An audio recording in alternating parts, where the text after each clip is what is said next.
Direito Esporte Clube, que prazer ter você aqui, Martorelli.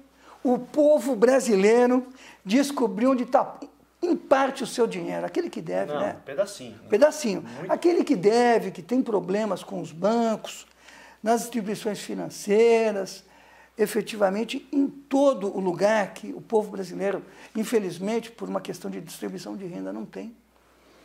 O crédito que boa parte dos povos civilizados têm, os Estados Unidos da América, na Europa, já descobriu. Gedel Vieira Lima guardou para você no seu apartamento da Graça, em Salvador, 51 milhões. Você viu quantas malas? Não vi. Mas era mala. E o apartamento tem que ser grande, né? Estão chamando o Lores, o nosso querido Lores, que foi lá naquela pizzaria que a gente tanto gosta lá na Pamplona, pegar a mala de 500 mil, eu nunca vi uma pizzaria com tanta, a mala de 500 mil, estão chamando de necessaire. De necessaire diante, eu vou contar para você. 50 mil. Será que esse dinheiro ajudaria os clubes a pagar o Profut? Que é o nosso tema de hoje, do Profut. Martorelli. Falta ainda. Falta. Reinaldo Zé Martorelli, presidente do sindicato, só rindo mesmo. Quando eu vi aquela foto do apartamento do Gedel, 51 milhões, a gente fica... Porque o brasileiro tem essa qualidade, por isso que a gente não morre cedo. Pois é. Porque a gente vê as coisas mais horrorosas do mundo e consegue transformar em piada. 51 Que é o único jeito também, né? O único jeito de viver nesse país aqui é fazer as coisas sérias, a gente tem que descontrair com elas mesmo, porque é aquela história, né? Se você pegar a eficiência do Estado brasileiro para tomar da gente, oficialmente e extraoficialmente, é uma coisa assustadora. Ao passo que a devolução não existe, né? Será que a Receita podia pegar esse dinheiro e bater a dívida dos brasileiros? Sim. 51 milhões? Muita coisa, né? Mas tem mais, né? Se a gente for entrar nessa Tem seara, a mais. gente vai ficar 25 programas falando desde das anistias, das dívidas lá de trás, né? Da Bolívia. Aí a gente vai ficar falando tanta coisa. Eu fiquei feliz com a Polícia Federal. A Polícia Federal podia, nesse momento que já está se discutindo a questão do Janot, da denúncia contra o presidente da República, que passou e que infelizmente, felizmente porque nós queríamos que fosse apreciasse, que o presidente participasse do processo, se defendesse como qualquer brasileiro de um procedimento, mas a Câmara dos Deputados não autorizou o pedido de impeachment, então o presidente nem precisou se defender, e agora a gente descobre que no âmbito da Procuradoria tivemos problemas que estão sendo apurados. O presidente, o nosso procurador-geral disse no pior dia da sua vida, em relação à instituição, no momento que vazou. Você viu a conversa dos caras? Eu sei que não é o tema do programa, mas você viu os caras. Profut.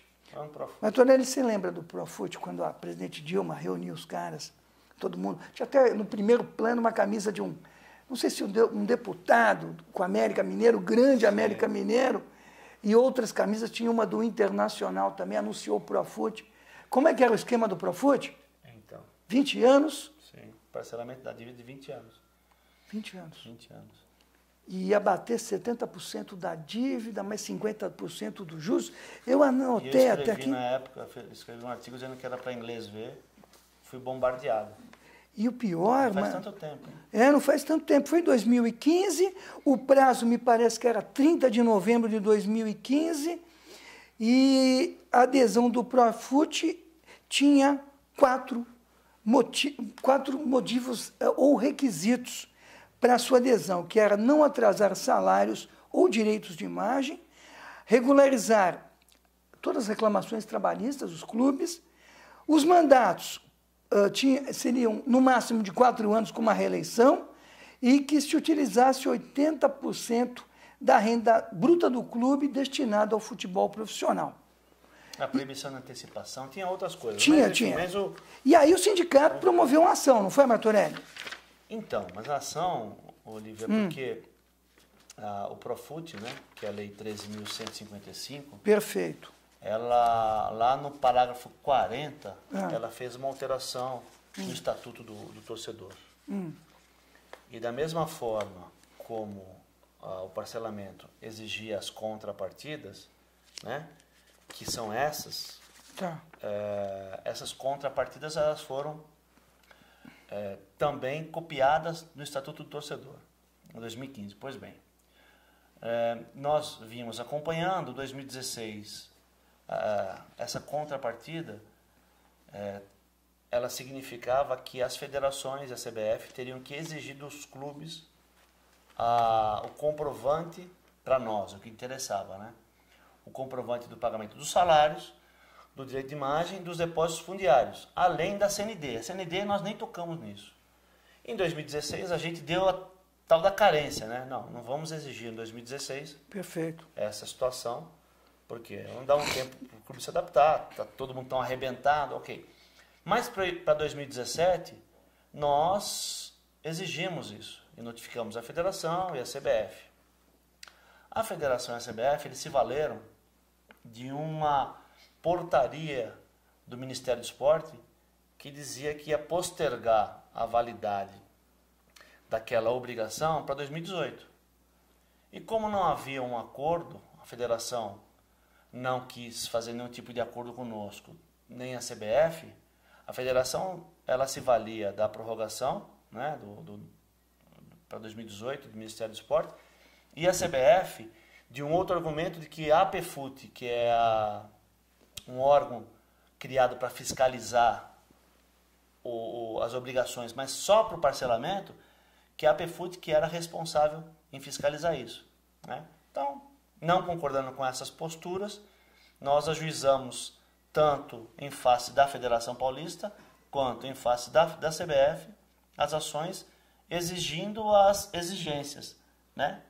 E aí a federação já soltou uma circular dizendo que pro ano que vem ou todo mundo comprova ou senão começa a valer o que a gente está pedindo no processo. Nem precisou de sucumbência, nem precisou de sentença. Não, ainda não tem sentença. Ou seja, o ato político em si é ensejador Exatamente. do cutucão que queriam dar. Exatamente. Eu vou até ler uma manifestação do Pinella, está no site, né? Sim. O Pinella diz o seguinte: Pinella é o nosso ex-zagueiro do Corinthians, vice-presidente do Sindicato Paulista aqui, Luiz Eduardo Pinella. Ele diz o seguinte: existe um processo que o Sindicato de Atletas de São Paulo moveu contra a federação já há alguns meses, depois de um ofício que mandamos em dezembro do ano passado, responsabilizando a organizadora das competições pela falta de fiscalização quanto aos pagamentos dos atletas, além dos depósitos fundiários, recolhimentos de INSS, entre outras obrigações que passaram a ser previstas em lei e que não vinham sendo cumpridas, mesmo após inúmeras denúncias que este sindicato encaminhou ao TJD e esclareceu que foi essa forma que se ingressou em juízo. Sim, porque a gente tentou muito, Olívio, como a gente sempre faz, nós tentamos muito em âmbito esportivo, porque nós temos um acordo com a federação. Lógico. Lá de 2011, Lógico. que era com o presidente Marco Polo. Perfeito. Então, se nós temos uma discussão e um acordo que tudo vai ficar restrito ao âmbito esportivo, vamos esgotar todas as possibilidades no âmbito esportivo. E fizemos isso. Só que o TJD da federação, das 9 denúncias que nós mandamos no ano passado, e mais 10 ou 11 no ano retrasado, simplesmente sequer autuou as denúncias. Incrível isso. Então, como é que a gente faz? A gente tem um público para defender. E o mais interessante disso tudo é que aí você começa a pegar a sentença, a defesa, que é legal, né? Porque é público mesmo. Mas, por exemplo, a defesa da federação, ela diz que se aquelas exigências fossem atendidas, o futebol paulista acabaria. Simplesmente. Ou seja, pagar salário em dia vai fazer com que o futebol acabe. E o incrível, Martorelli, que são dívidas plenamente pagáveis. Sim. 15, 20 milhões. Nós somos de uma época que nós tínhamos excepcionais craques, de certo que não com condicionamento físico e efetivamente com a qualidade hoje que o atleta tem a seu serviço por tecnologia e avanço da medicina esportiva, da fisiologia e tal. E tínhamos um celeiro de craques. Mas o celeiro de craques continua. A venda de um jogador médio no Brasil, de média qualidade, é de uma cifra de 5 milhões de dólares, 10 milhões de dólares no mercado internacional. Ou seja, Se cada time desses produzir uma venda de 15 milhões, porque mais ou menos, eu acho que é só o Guarani que tem a pior dívida. Eu dei uma olhada no quadro de devedores, excetuando o Guarani, que tem uma dívida que dificilmente é paga, os outros clubes pagam, até a Portuguesa paga com facilidade. Ou seja, e agora, Martorelli, estou vendo uma matéria da Folha, agora, do mês passado, que diz que os clubes não cumprem a exigência do Profut e dizem que isso pode eliminar efetivamente as condições de você ter quadro completo nos campeonatos estaduais. E já querem mudar o Profut. Então, qual é a saída para isso? Eles querem, ao invés deles assumirem a responsabilidade, eles ficam dando desculpa para continuar com a irresponsabilidade. E todo mundo acredita nisso. Inclusive o deputado Vicente Cândido, que é da CBF também, o deputado é vice-presidente da CBF, está articulando com o governo a edição de uma MP, de uma medida provisória, para solucionar temporariamente o problema. O que o Vicente Cândido quer? Então, ele quer postergar uma vez mais as exigências, né? Ele quer postergar, mas aí com relação ao Profut, felizmente, o nosso trabalho, ele não está voltado só para a questão do parcelamento da dívida. Aliás, a gente nem está preocupado com isso. A gente quer que pague salário, né? Quer que pague salário. E outra questão importante na defesa, que é bom a gente falar, porque assim, é motivo para mim, de riso mesmo, né? Que eles vêm alegando que nosso pedido é inconstitucional. O Procurador-Geral da República, Rodrigo Janot, que presta relevantes serviços à sociedade brasileira, estranhamente, se manifestou de que era inconstitucional a obrigatoriedade de apresentar a CND, né? Sim, e é constitucional o parcelamento. É constitucional o parcelamento. Assim, a obrigação, o benefício, eu aceito. A contrapartida eu não aceito. Quer dizer, é de uma hipocrisia isso. Ou seja, para participar de qualquer licitação, qualquer brasileiro, qualquer pessoa jurídica, tem que apresentar todos os documentos para participar do processo licitatório. Mas os clubes não precisam apresentar a certidão nacional de débito. Pois é. Essa incongruência, a gente volta a discutir a questão da camisa, por baixo do terno, da toga, até da beca. Até da beca. Não, inclusive da beca. Ou seja, por que isso? Porque se é tão caridoso com o povo brasileiro, com os clubes brasileiros, e não se é com os atletas, com o povo brasileiro, com o povo que fica nas filas aí, quando Serasa lança uma campanha de abatimento de juros, os brasileiros são primeiros a correr nessas filas para poder denunciar o seu débito e tentar pagar. É um povo que quer pagar a dívida, mas parece que isso não dissemina. Não é um ciclo virtuoso a influenciar os clubes de futebol que têm nos atletas a sua maior riqueza. Sim, você quer ver a sua maior riqueza. Mais longe? Lógico. No dia 28 de agosto, nós participamos de um seminário no TST que queria discutir o ato de execução centralizada para os clubes, né? É um ato que permite ainda que as dívidas trabalhistas sejam pagas em até 10 anos. Que é uma briga que a gente já vem algum tempo tendo com a parte judiciária, porque eu não entendo porque o TST faz essa defesa, né? Criaram dentro do TST a Associação Nacional de Direito Esportivo, dentro do TST, e essa associação defende isso. E aí eu fui lá, né? Fui explicar, fui lá tentar. O presidente dessa associação, dessa academia de direito esportivo é o Caputo, né? O ministro Guilherme Caputo Basso, que há bastante tempo vem prestando um grande desserviço para o futebol, para o trabalhador na área do futebol. E me surpreendeu a atuação da ministra Ana Pellegrina, daqui do 15ª, porque ela também defende essa questão e veio com uma série de fundamentação para justificar o ato e o pagamento até 10 anos. Mas é evidente, ela vem, por exemplo, com o princípio do prazo razoável do processo, para justificar 10 anos de pagamento. Quer dizer, o atleta demora 5 anos, né, no processo de conhecimento, 5, 6 anos, depois mais 10 anos, o atleta, o Max, o atleta do Botafogo, faleceu aí e está lá, Você viu? E tá lá na lista do ato trabalhista, como é conhecida a execução centralizada, no Rio já desde 2013, e não pôde ter acesso aos rendimentos que foram ganhos com o seu trabalho, porque um ato obstruiu isso. E o cara não teve, né, um ser humano, não teve nem a dignidade para poder morrer. Então, olha como a coisa vai desencadeando, uma vai desencadeando a outra. Né? É inconstitucional pagar, receber não é. E você quer saber? E lá eu discuti uma coisa, você sabe que eu advogo muito pouco, né? Eu advogo principalmente para a família. Lógico. Né? Então, eu tenho um dos meus irmãos, ele tem, depois de aposentado, com o dinheiro que ele juntou, e aí com pedagogas na família, ele montou uma escola infantil. Ele comprou uma escola infantil, ele era o terceiro proprietário dessa escola infantil. Evidente que houve problema, houve um erro, mas um determinado dia apareceu lá um bloqueio nas contas da escola e nas contas do sócio, que era por um processo que foi jogado à revelia da primeira proprietária. Evidente que houve um erro aí, né, de não ter pego a certidão negativa e tal, mas e aí ninguém, e ele tentando negociar inclusive com a funcionária, era uma funcionária, vamos dar número para o povo entender, né?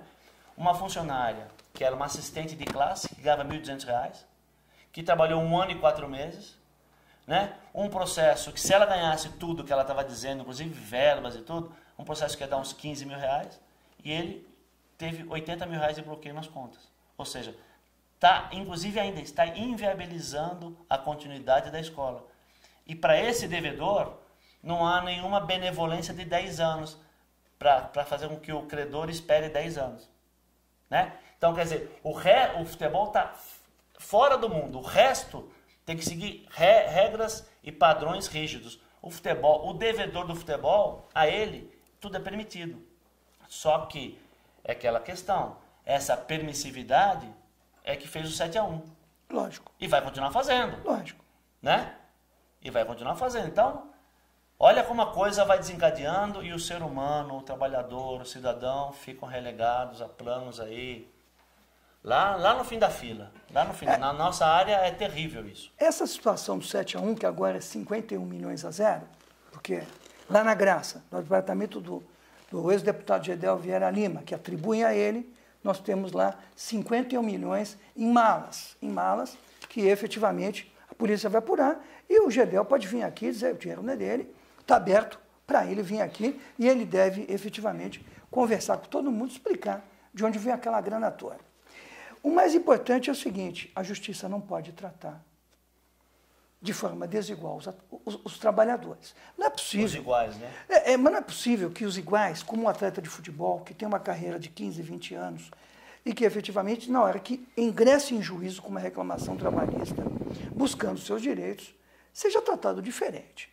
A gente sabe que a deforma trabalhista, que é essa reforma, que é efetivamente a expressão tangível dos réus e a expressão tangível dos ressentidos, contra a Justiça do Trabalho, que ataca a Justiça do Trabalho hoje como o seu grande inimigo, os advogados trabalhistas, os procuradores e os juízes, os desembargadores e ministros, é importante que a Casa não dê um mau exemplo.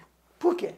Quando o doutor Guilherme Caputo Bastos, ministro, cria uma associação e defende o ato, eu acho que ele devia dissociar a figura de ministro, um ministro louvável, trabalhador, combativo, da figura do agente político. Pois o que ocorre? A confusão. E a confusão incluiu a nossa doutora Ana Paula. Não, e pior que eles usam a máquina do Estado, eles usam o TST para essa defesa. Isso que é pior. E o que eu não entendo, por exemplo... Inclusive, perdão, o seminário foi dentro do TST. Então, essa confusão, e está aberto aqui para o doutor Guilherme Caputo Bastos, o espaço, tranquilamente, no momento que ele quiser. Tanto que o Martorelli tem debatido com o ministro doutor Martorelli com o doutor Guilherme, de uma forma democrática, aberta, republicana, está aberto o espaço. Mas a confusão induziu a desembargadora. A desembargadora, que é minha amiga de muito tempo, que eu tenho um respeito absoluto, talvez não tenha compreendido que esse ato trabalhista, que é efetivamente a união das execuções, tem efetivamente dado inadimplência, tem fortalecido que os atletas efetivamente sejam prejudicados em absoluto favorecimento ao devedor. É efetivamente a colocação do devedor como o grande beneficiário de um sistema. Você quer saber mais? Lógico, eu acho que eu vi aqui. Esse ato trabalhista, ele é usado para coagir o credor. Porque falam para ele assim, se você não aceitar isso, você vai para o ato. É um acordo, é uma coação, é o seguinte, olha, eu posso te pagar, eu te devo 10, eu posso te pagar 2, mas, e se você não aceitar, você vai para o ato. Você vai receber daqui 20 anos, 22 anos. Nós tivemos denúncias de advogados, agora eu falo como associação dos advogados trabalhistas, de que efetivamente ocorria esse tipo de coação. Sim. Os advogados se queixavam e teve uma advogada amiga nossa, que trabalhou por um superstar, por um grande profissional, que eu não vou dizer o nome porque eu não estou autorizado, um atleta, que efetivamente em Campinas, ingressou em juízo contra um determinado clube e que reclamou efetivamente da tentativa de imposição do ato para ele, o que trouxe muitos constrangimentos, claro. E o que eu, como presidente da associação, dizendo àquela advogada, disse a ela que a mesma estava sendo constrangida e que a colega falasse para a juíza, e o que a juíza efetivamente concordou, estive com a juíza, também não vou citar nomes, que falou que nós tínhamos razão e de que não mandaria para o ato, gerando até uma situação complicada em Campinas. Conversei até com o pessoal do TRT, também não vou citar, porque não fui autorizado, com os desembargadores, porque eu também sou contra o ato. Eu defendo a Secretaria Especial de Execução, defendo a Varavasp, defendo, mas o ato desportivo está desvirtuado. Mas exatamente, ele está complicado. É o tal do condomínio de credores, né? Olha, a empresa, e eu já advoguei para a gente, que a gente participou do condomínio de credores. A empresa XY passa por um mau momento. Ela quer fazer um acerto, chama todo mundo, quem topar entra, recebe de determinada forma. Quem não topar, vai para execução. Tenta, né, bloqueio de bem, tenta fazer o que for. A VASP foi um sucesso com o doutor Bretas e com o doutor Fábio Branda. Doutor Flávio Bretas e doutor Fábio Branda, que eu efetivamente, como presidente da associação, estive várias vezes ao lado deles, porque todo mundo sabe o que aconteceu na quebra da VASP e do perigo que esses juízes corriam fisicamente. Pô, foram bravos. Tudo correu a contento, mas é diferente do ato. Claro. Do ato. Não, e justificam desportivo. o ato. A VASP foi um processo de sucesso. Justificam ainda, Lívia. É isso que está. Eu não gosto dessa dissimulação.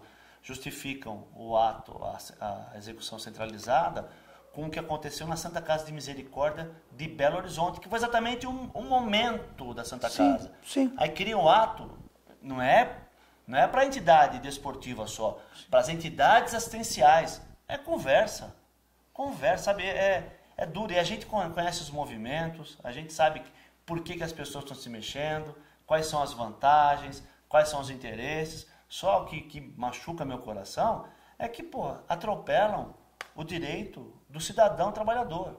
É isso, é a mesma coisa que você falou da reforma trabalhista. Até que quando o povo se der conta, já foi. Quando o povo se der conta, já foi. E muitos trabalhadores bateram palma porque esse pessoal, né, veio com o discurso de que a reforma trabalhista iria acabar com desemprego. Primeiro com desemprego, mas o que é mais forte que eu escutei, ia acabar com a contribuição sindical obrigatória de um dia. Eles estavam achando que era grande... A coqueluche acabar. Se voltar contra o sindicato, órgão de legitimidade na defesa coletiva da categoria. Achava que era coqueluche. Quando abriu o olho, já foi. Porque, assim, é evidente que existem sindicatos, políticos e políticas, advogados, trabalhadores e trabalhadores, né? Tudo. Lógico. Tem tranqueira para todo lado. Mas, assim, simplesmente bater palma para uma enganação, porque não quis se aprofundar, na hora que abriu o olho, né? Tem as quitações anuais, tem a falta de homologação no sindicato. Nós vamos discutir aqui. E aí? E aí? Na hora que abrir o olho, o teu direito já foi pro beleléu, amigo. O empregador vai fazer você assinar e eu quero ver você não assinar. E aí, aí evidentemente que fragilizou demais a advocacia trabalhista, vai fragilizar, né, porque começa a entrar em novembro, lógico. Vai fragilizar os sindicatos, porém é uma forma de atropelar o Brasil, né? Uma reforma necessária, no meu modo de ver, sim, necessária, mas não assim. Não é dessa forma que nós vamos melhorar as coisas no nosso país, né? Nós estamos abertos aqui ao debate, tanto com o ministro Guilherme Caputo Bastos, uma pessoa muito afável, que eu tenho um ótimo trato, com a doutora Ana Paula Lockman Pellegrina, minha querida amiga, que efetivamente também está aberto aqui para qualquer pessoa que defenda o ato, como o nosso Paulo Feus, como todo mundo que se apresenta, e porque aqui o ambiente é livre para o debate. Mas aí tem aquela história, né, antes de acabar. E aí Tá. como o Schopenhauer, que eu gosto dele, que ele fala assim... Puxa aí, Cris. Que ele fala assim, que o ser humano tem uma enorme capacidade de suportar a dor do outro, né? Sim. A dor alheia. Quer dizer, todo mundo que defende o ato não defende o seu direito, não defende a falta de direito do outro. Isso é muito legal. Queria ver quando doer no bolso, doer no peito, doer na barriga. Quero ver quem defende. Estamos juntos, vamos debater, efetivamente vamos permitir o debate, vamos construir uma saída para o Brasil. Direito Esporte Clube, até a próxima oportunidade.